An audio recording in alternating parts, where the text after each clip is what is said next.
about you? Did you get an allowance? No. Hi friends, welcome back to my channel. I'm Anjeliqueca from Anjeliqueca.com and at Anjelica on Instagram. And I'm here with David. He's my boyfriend. We're going to be talking about money. Are you excited? Very excited. Yay! I love talking about money. Specifically, we're going to be answering a few questions from a Refinery 29 article. I'll go ahead and put a link in the description below.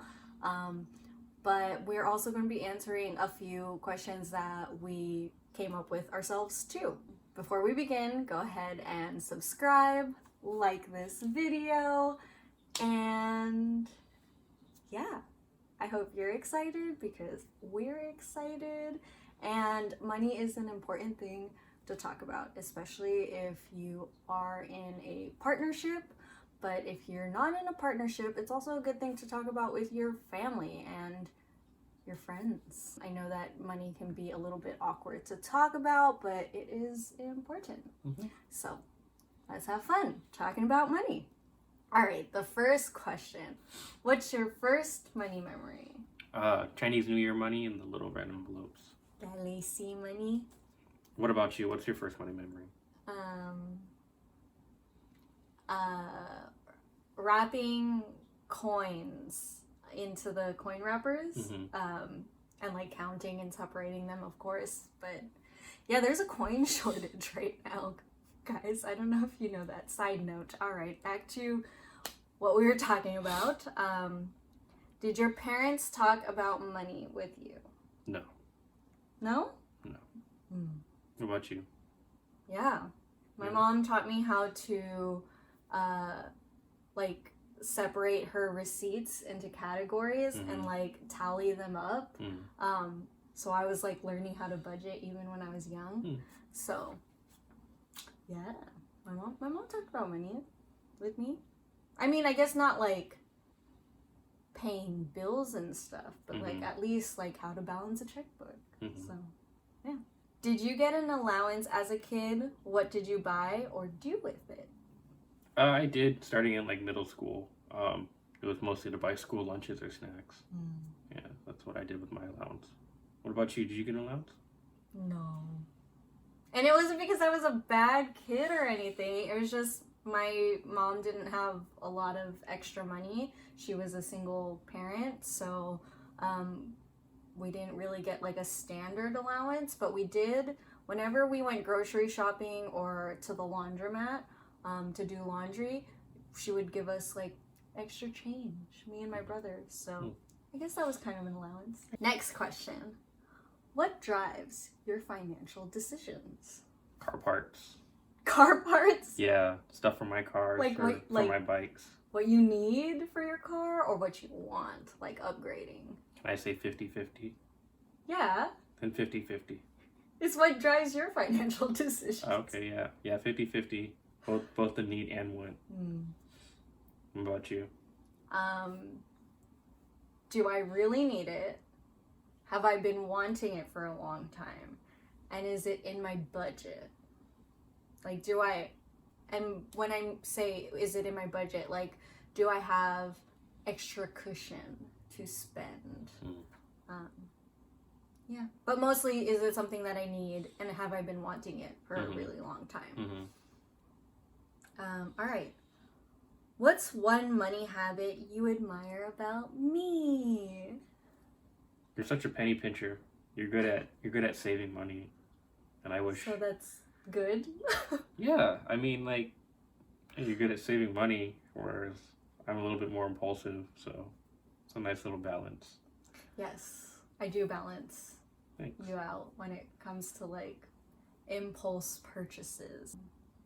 But one thing I admire about you is that, yes, while I am a penny pincher, you've taught me that sometimes, most often, quality is more important than like how cheap something is. And also, I admire how you don't necessarily hesitate. Like, if it's a good buy and it's something you've been wanting, it's a good deal, like you don't hesitate to buy it, whereas I'm like more wishy-washy and like, do I really need it? And like I get stressed a little bit, but you don't hesitate to like treat yourself and go for that quality. You don't hesitate to treat yourself and go for that quality item that you know you'll buy once and then not have to buy again. What do you wish you knew more about when it comes to money? I guess budgeting and investing for sure.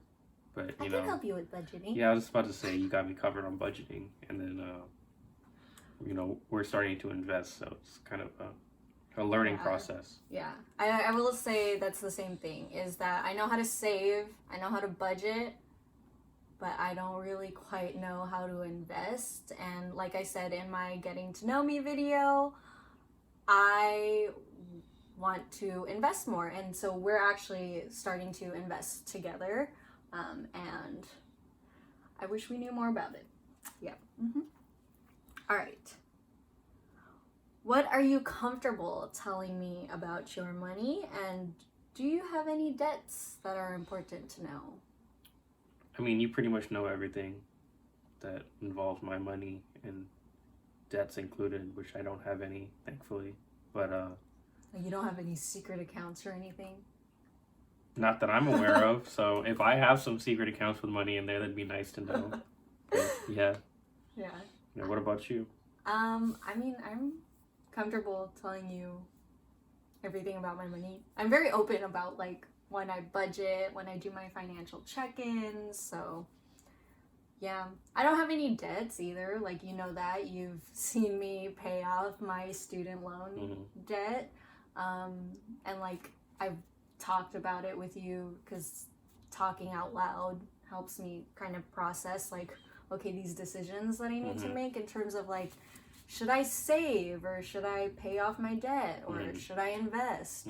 So we've had those conversations, but I am, as you know, I'm thinking of potentially going back to school, which is like more debt. Yeah, that's something that we're talking about because it's a lot of debt, and yeah, it's nice to have someone to talk about when making big decisions like this. So I'm glad I have you. Thanks. I love you. Okay, sorry. Next question. How do you like to spend your money? And what's one splurge you will never give up? This is a question we created together. I like to spend my money mostly on car parts, but I guess if there was one thing I couldn't give up, it'd probably be like food, like treating myself to good food.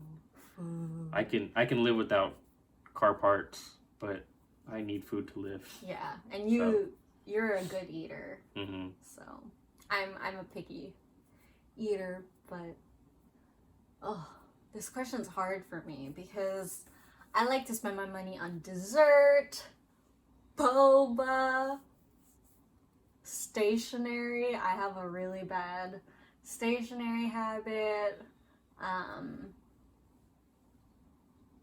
I think that's mostly what I like to spend my money on is also food, but food in terms of like sweets and stationery. That's stationery habit, y'all. If you know, you know. And I think if I could only keep one splurge, it would have to be stationery. Because I just... But you can't eat paper. What are you saving towards short term and long term? Long term would probably be like land or owning like a building or something to be kind of like an apartment building complex, something to build income off of. But for the short term, I guess car parts. Yeah. Okay, what car part? I know already. I know the answer to this one. I know, suspension upgrades for sure. Yep. What are you looking at? I don't feel comfortable disclosing this on YouTube. I don't want people stealing my build. Okay. Do people do that? I mean, I mean, some people do this. Like, I notice people on Instagram will be like, no, I don't post my wheel specs because, like, they don't want people stealing their wheel specs. But so it's not like I'm trying to do anything fancy or nice. I'm just trying to upgrade. Okay. Okay, what about you? Car people. Well, actually, I also want to buy car parts. I want new rims specifically. I think this is like a more mid-term goal. A more short-term goal would be I actually need to upgrade some of my electronics. So like probably new headphones. My headphones keep I don't know what's going on with my headphones. And my mouse, like that just keeps going. I mean, yeah. New mouse, new headphones, for the short term, a camera, maybe. I'm filming on iPhone. If y'all are curious to know how I film my YouTube videos, it's an iPhone. But long term, I also do want land and a business, investments.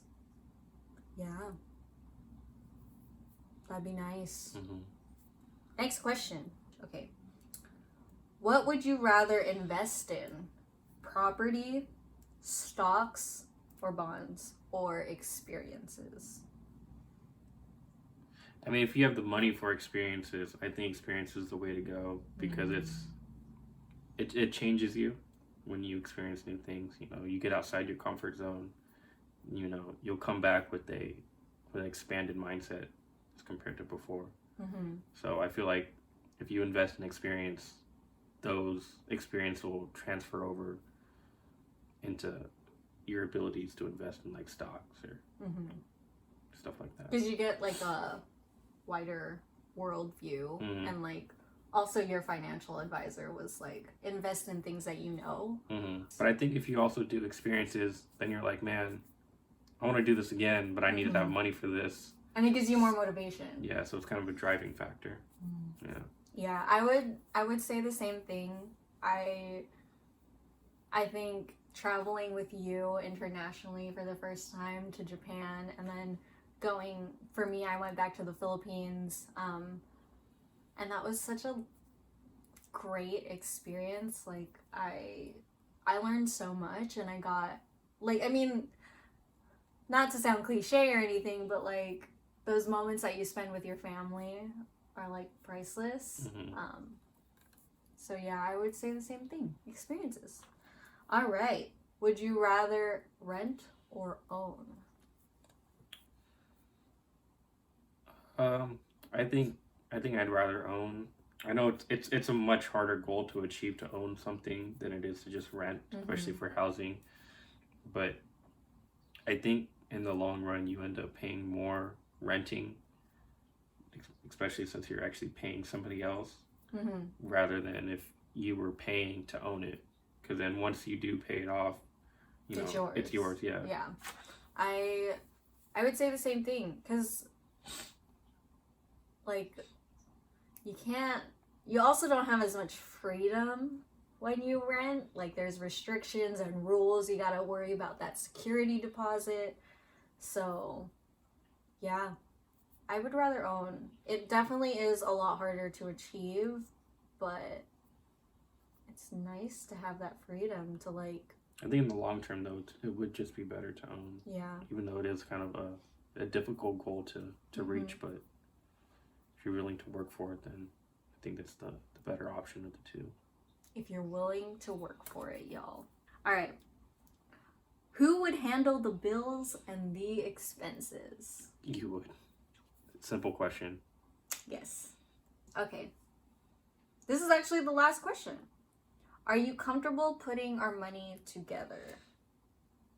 Yeah. I mean, we've been together for so long. Like, it kind of already feels like it's our money. Because I can't just go out there and buy new car parts without telling you or asking you if it's okay. So. I mean, you kind of bought a new car part.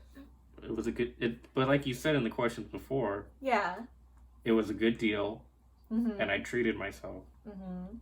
So I'm there to ask you the questions, like you're there to ask me the questions of like, okay, is it an impulse buy? Do I really want it? Is it a good deal? But I would never like say, no, you can't have that. It's your money. So nice to know. Yeah. I'm about to go put my order in then. Okay.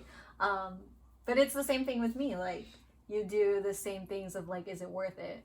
Versus, well, the only difference is like I'm more unwilling to spend the money, and you're just like, just do it. We paid for Japan like pretty 50-50.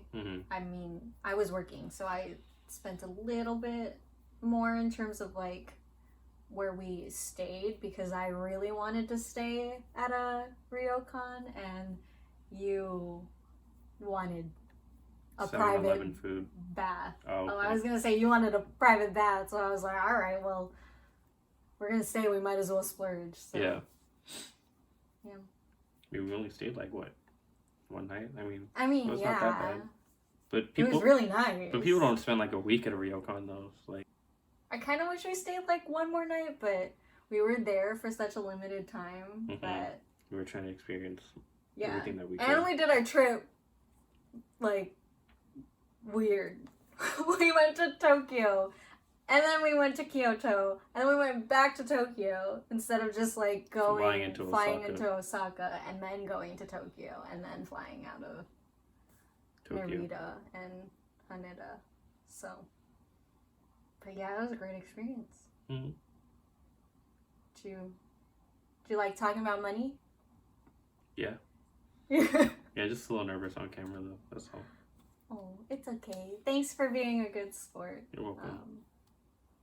I hope you learned something from us talking about money. I hope that you're a little bit inspired to talk about money with your significant other, if you have one, or, you know, your friends, your family. It should be a normal conversation to have, and there shouldn't be so much fear around talking about money. And I think these are good, like, starter questions to ask people. So have fun with it.